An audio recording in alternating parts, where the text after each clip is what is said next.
Hello everybody, मैं आशीष कुमार एक बार फिर श्री कृष्ण बिहारी इंटर कॉलेज के द्वारा संचालित ऑनलाइन स्टडी में आपका हार्दिक स्वागत करते हैं। बच्चों, मैं आज आपके लिए लाया हूं फिगर ऑफ स्पीच, जिसे हम हिंदी की भाषा में अलंकार कहते हैं। तो चलिए आज हम डिस्कस करते हैं फिगर ऑफ स्पीच के बारे में। जैसा कि हम देखते हैं, फिगर ऑफ स्पीच को हम की हिंदी को हम बोलते हैं अलंकार, और अलंकार का मतलब होता है सुशोभित करना या सजाना। तो इस प्रकार से जो है फिगर ऑफ स्पीच का मतलब अलंकार होता है। और सबसे पहले हम इसके डिफिनेशन के बारे में चर्चा करेंगे। डिफिनेशन जो कि इंग्लिश में इस प्रकार से है: a figure of speech is a deviation of the ordinary use of the word with a view to increasing their effects। बच्चों, अब इसकी डिफिनेशन आपको ध्यान से हिंदी में समझनी है कि वास्तव में इसका अर्थ होता क्या है। अब फिगर ऑफ स्पीच एक अलंकार इज अ डेविएशन, एक डेविएशन होता है। डेविएशन का मतलब होता है विचलन या प्रभाव। For the ordinary use of the words, जो शब्दों का एक सामान्य प्रयोग, जो शब्दों का एक सामान्य प्रयोग से एक रूप बनता है, with a view to increasing their effect।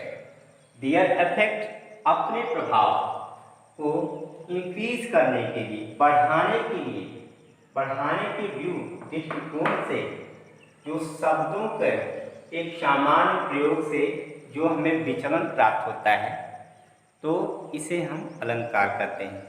कहने का मतलब ये है कि पोएट्री में कवि जो अपने शब्दों के प्रभाव को बढ़ाने के लिए उन शब्दों का सामान्य प्रयोग करके जो कविता को प्रभावित करता है, कविता को एक सौंदर्य प्रदान करता है, उसे हम क्या कहते हैं? Figure of speech.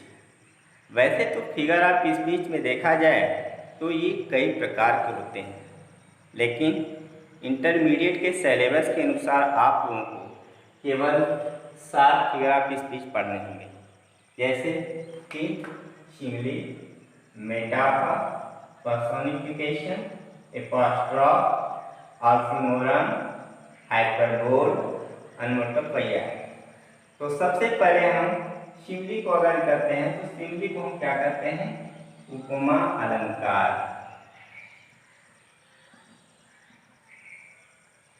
और अगर मेटाफर की बात की जाए तो इसे हम कहते हैं रूपक अलंकार। इसी तरह से पर्सोनिफिकेशन की बात की जाए तो इसे हम कहते हैं मानवीकरण। एपोस्ट्रोफी संबोधन अलंकार।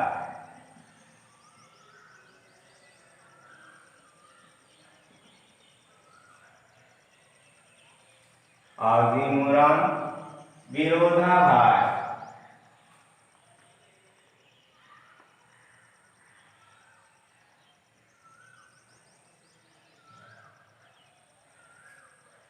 हाइपरबोल अतिशयोक्ति।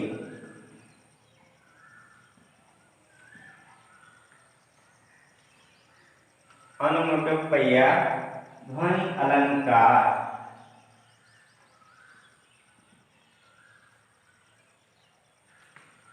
इस तरह से बच्चों आपको हम फिगर ऑफ स्पीच के में आए इन अलंकारों का विवेचना करेंगे, उनके बारे में, उनकी डिफिनेशन, इसकी पहचान या अंडरस्टैंडिंग के आधार पे आपको एग्जाम्पल बताएंगे, एग्जाम्पल को समझाएंगे। तो बच्चों, मैं आप लोगों को जो है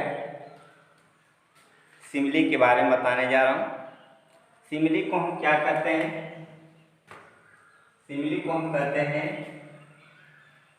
उपमा अलंकार।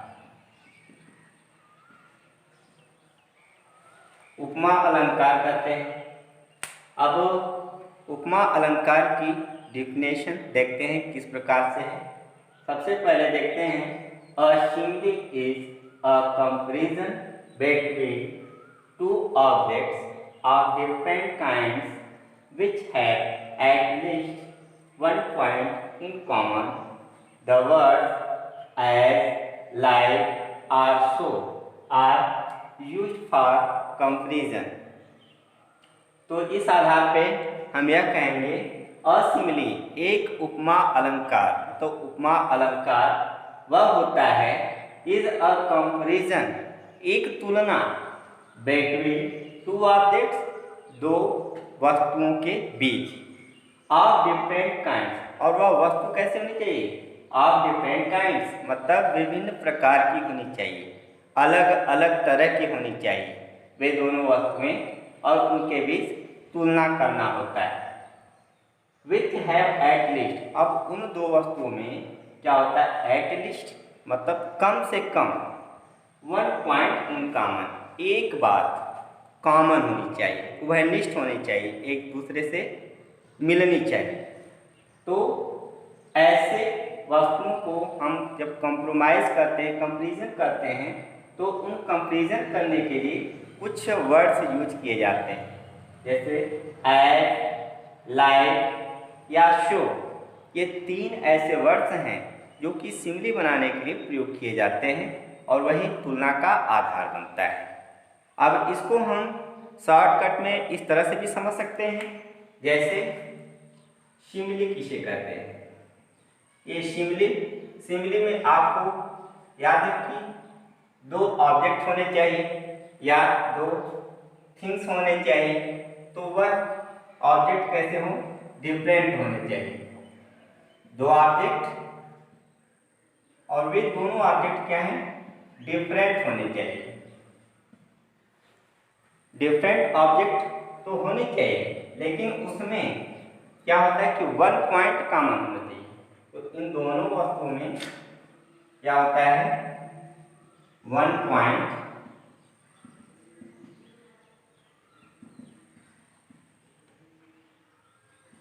कॉमन होना चाहिए।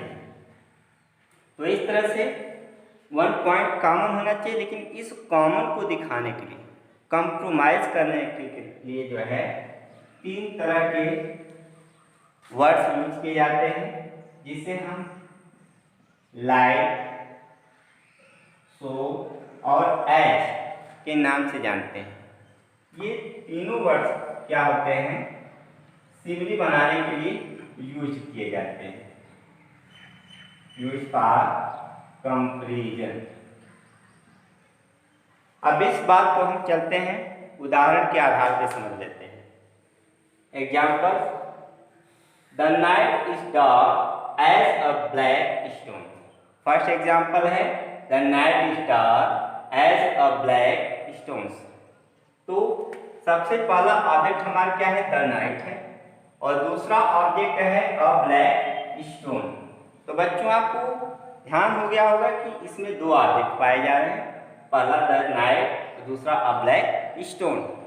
अब इसमें क्या है? ये डिफरेंट प्रकार की होनी चाहिए। आपको पता है यहाँ पे रात्रि की बात कही जा रही है और दूसरी तरफ एक काले पत्थर की बात कही जा रही है, तो ये अलग अलग ऑब्जेक्ट हो गए।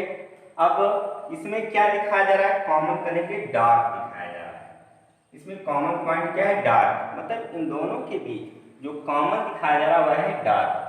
रात का अंधेरा भी डार्क होता है, और एक ब्लैक स्टोन, इसकी क्वालिटी बताया जा रहा है कि वह एक पत्थर तो है लेकिन काला है। काला मतलब अंधेरे का प्रतीक है। तो इस तरह से इस पॉइंट को कॉमन कर दिया गया। अब इसको कॉमन करने के लिए हमने जैसा कि बताया लाइक, सो, एज, तीनों में से कोई एक वर्ड यूज होगा। यहाँ पे क्या यूज हुआ है? एज। इसका मतलब यह स्पष्ट हो गया है कि यह सिमिली का एग्जाम्पल है। इसी तरह से सेकेंड अगर एग्जाम्पल लेते हैं तो इसमें क्या होता है? माई हर्ट। माई हर्ट ये पहला ऑब्जेक्ट है, और दूसरा ऑब्जेक्ट है सिंगिंग बर्ड, ये दूसरा ऑब्जेक्ट है। तो एक तरफ माई हर्ट, दूसरा सिंगिंग बर्ड, दो ऑब्जेक्ट हो गए। इनको कंप्रोमाइज करने के लिए, कंपैरिजन करने के लिए लाइक शब्द का प्रयोग किया गया है। अब देखिए इसमें क्या है कि हर्ट को एक गीत गाती हुई पक्षी का रूप दिया गया है, एक समानता बतलाई गई है। इस प्रकार से जो है यह क्या हुआ, सिमिली हो गया। तो बच्चों आपको सिमिली क्या होता है ये समझ में आ गया होगा। तो आगे चलते हैं, हम जो है इसको समझ लेते हैं कि क्या मेटाफर होता है।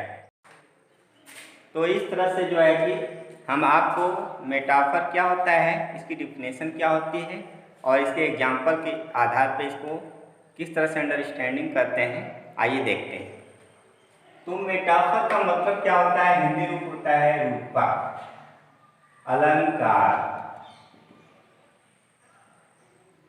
रूपक अलंकार के नाम से जानते हैं मेटाफर।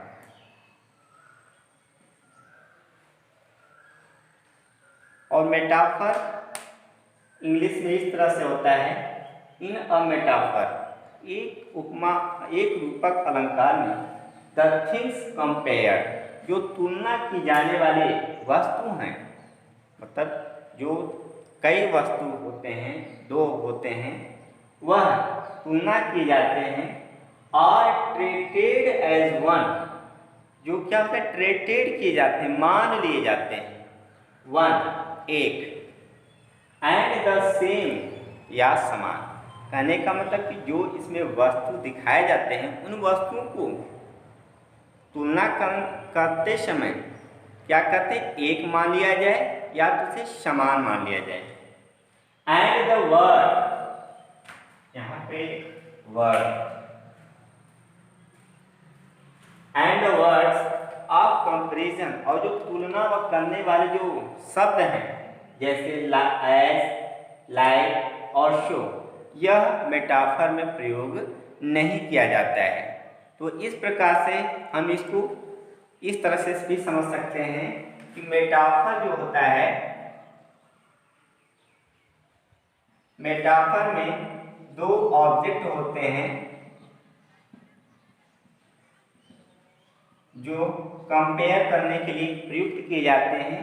ये दोनों को डिफरेंट होते हैं, ये दोनों डिफरेंट होते हैं, लेकिन इसको कंपेयर करने के बजाय उनको क्या किया जाता है कि इनको एक मान लिया जाता है, इनको केवल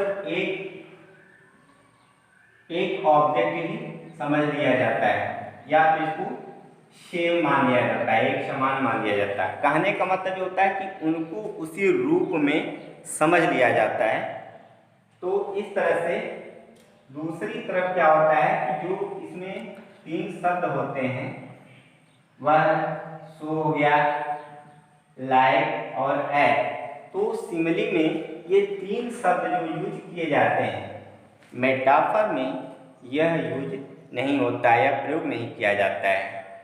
तो कहने का मतलब कि यह लगभग सिमिली के समान ही होता है, लेकिन अंतर इतना होता है उसमें कंपेयर करते समय उनको क्या करते हैं कि कंपेयर किया जाता है दो शब्दों में, दो ऑब्जेक्ट में, और उनको उनकी एक क्वालिटी को रखा जाता है, उस क्वालिटी के आधार पे इन शब्दों का प्रयोग करके एक बनाया जाता है। जबकि मेटाफर में क्या होता है कि ऑब्जेक्ट अलग होने के साथ साथ केवल उनके एक ऑब्जेक्ट को ही मान लिया जाता है, उन्हें एक रूप दे दिया जाता है, समान कर दिया जाता है। इस तरह से उसमें सो, लाइक, एज का प्रयोग नॉट यूज, मतलब प्रयोग नहीं किया जाता है। अब इसको एग्जाम्पल के तौर पे आप देख सकते हैं, life is not a bed of roses.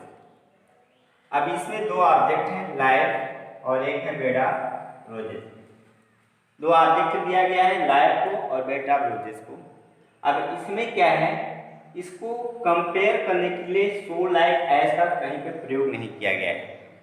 केवल कहने का मतलब जिंदगी एक फूलों की सेज, गुलाब के फूलों की सेज नहीं होती है, केवल उसको एक रूप दे दिया गया है, केवल बेड ऑफ रोजेज को नहीं स्वीकार किया गया है।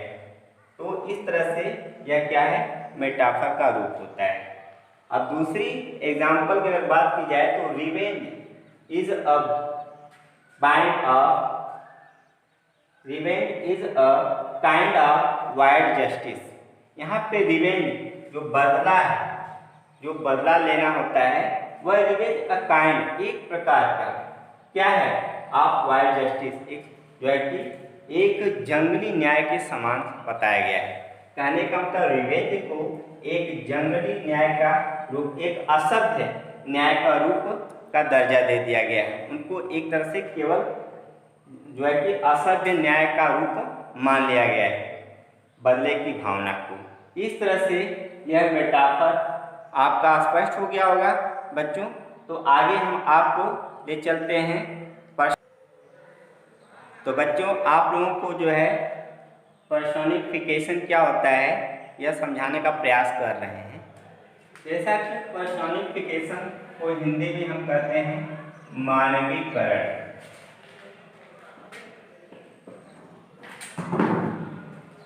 मानवीकरण का मतलब होता है मानव के रूप में, एक सजीव प्राणी के रूप में। तो पर्सोनिफिकेशन का स्पष्ट अर्थ है मानवीकरण का मतलब होता है मानव के रूप में वर्णन करना। अब जैसा कि अगर अंग्रेजी में बात की जाए तो इन personification lifeless objects and abstract ideas और thought as person having life. कहने का मतलब ये है कि मानवीकरण के अलंकार में एक लाइफलेस ऑब्जेक्ट, एक निर्जीव वस्तु एंड और एब्स्ट्रैक्ट आइडियाज और कुछ भाव विचार और thought as person having life, एक जो है जीवित व्यक्ति के रूप में विचार किए जाते हैं या वर्णन किए जाते हैं या रखे जाते हैं। अब इसको हम शॉर्टकट में भी समझ सकते हैं। जैसे पर्सोनिफिकेशन जो होता है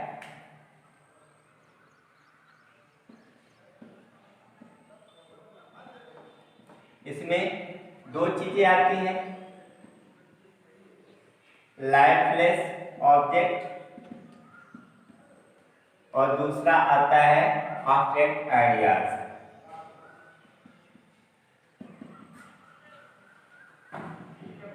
ये दोनों चीज पर्सोनिफिकेशन में आता है। अब इनको किस रूप में दिखाया जाता है? एज पर्सन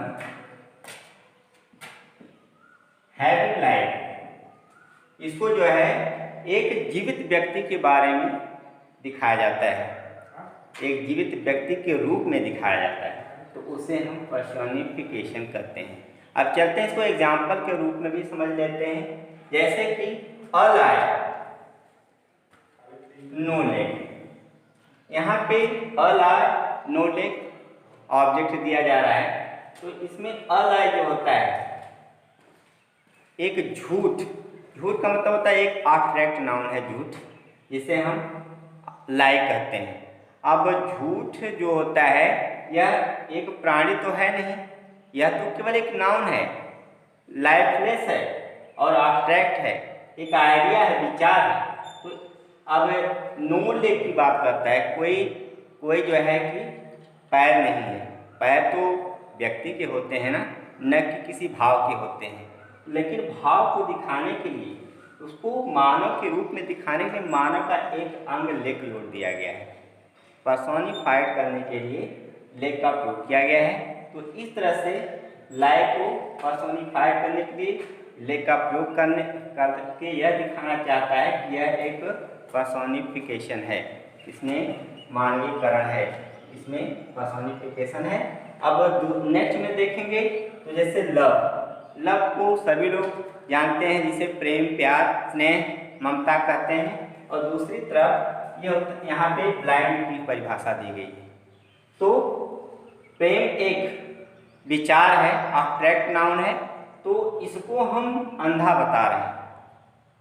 कहने का मतलब कि ये जो ब्लाइंड है, आपको तो पता है कोई प्राणी अंधा हो सकता है, आदमी अंधा हो सकता है, लेकिन यहाँ पर एक प्रेम को अंधा बताया जा रहा है। तो प्रेम जो कि एक क्या है, लाइफलेस या एक जो है कि एब्स्ट्रैक्ट आइडियाज है, इसको अंधा बता करके इसको पर्सोनिफाइड किया गया है।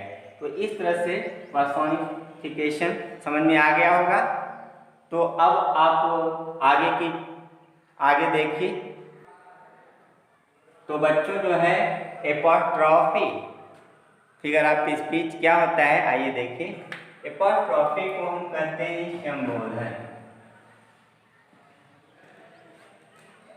और संबोधन का मतलब क्या होता है, किसी को कह करके बुलाना या पुकारना, संबोधित करना होता है।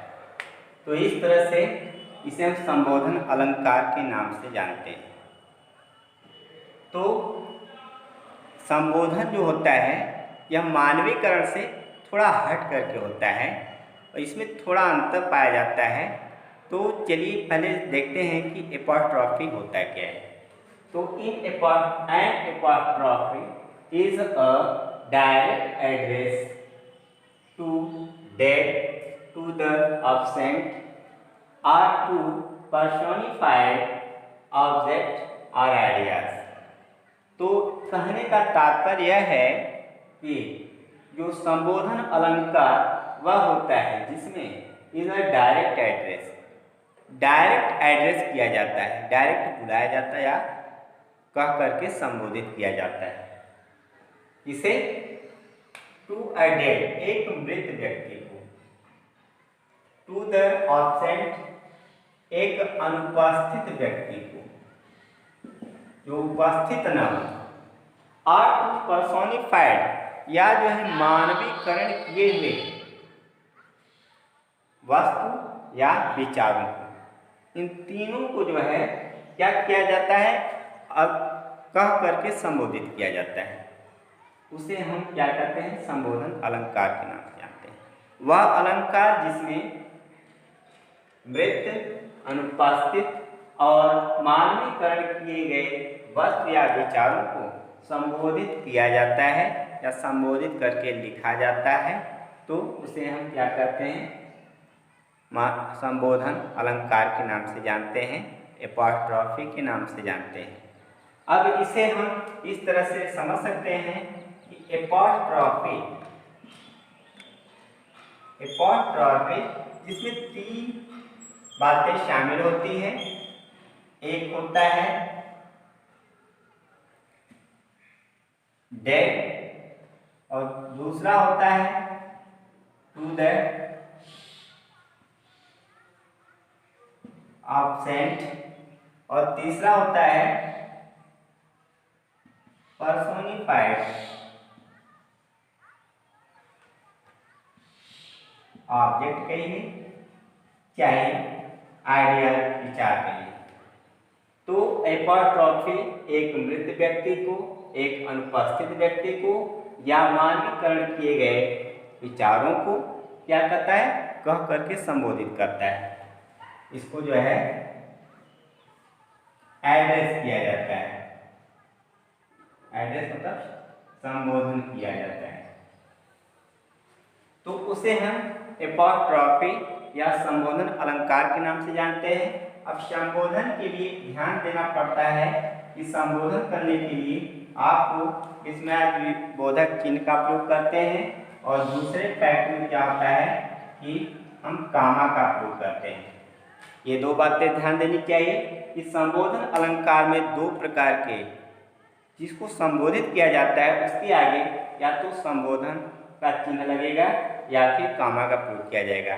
संबोधन का चिन्ह मतलब विस्मयादि बोधक चिन्ह और इसके बाद कामा। अब चलिए देखते हैं इसको एग्जाम्पल के तौर पे कि एपोस्ट्रॉफी होता है क्या है। इसमें O liberty why are you so dear, इसमें कह रहा है कि ओ लाइबर्टी, यहाँ पे लाइबर्टी का मतलब क्या है, एक तरह से स्वतंत्रता है, स्वतंत्र, फ्री या फ्रीडम कर सकते हैं। तो यहाँ पर लाइबर्टी या लिबर्टी से कहा जाता है, तो इसे कह करके बुलाया गया है और इसके आगे संबोधन का चिन्ह लगा हुआ है। उसके बाद इसके बारे में व्याख्या की गई। तो इस तरह से यहीं पे हमें कंफर्म हो जाता है कि जो लाइबर्टी है एक तरह से समझा जाए तो यह क्या है, पर्सोनिफाइड ऑब्जेक्ट है, क्योंकि लाइबर्टी एक स्वतंत्रता है जो कि एब्स्ट्रैक्ट नाउन के नाम से जानते हैं। लेकिन यहाँ पे कह करके बुलाया गया है, तो इसका मतलब इसे एक पर्सोनिफाइड एक व्यक्ति के रूप में दिखाया गया है, उसके बाद उसके बारे में प्रयोग किया गया है या व्याख्या की गई है। और दूसरी तरफ Milton thou shouldst be living at this hour. अब इसमें मिल्टन करके संबोधित किया गया है। मिल्टन जो कि एक मृत व्यक्ति है, मृत व्यक्ति को कह करके संबोधित किया गया है, इसके आगे कामा लगाया गया है और इसके बाद इसके ऊपर व्याख्या की गई है। तो इस तरह से बच्चों आपको पता है कि यहाँ पे संबोधन अलंकार, दूसरे में कामा का प्रयोग भी लगा करके आपने अप्रॉक्सी फिगर ऑफ स्पीच को समझ गए होंगे। तो आगे के वीडियो में हम आपको 3 और फिगर ऑफ स्पीच बताएंगे और उसकी व्याख्या करेंगे, अच्छे से समझाएंगे। तब तक के लिए thank you for watching this video.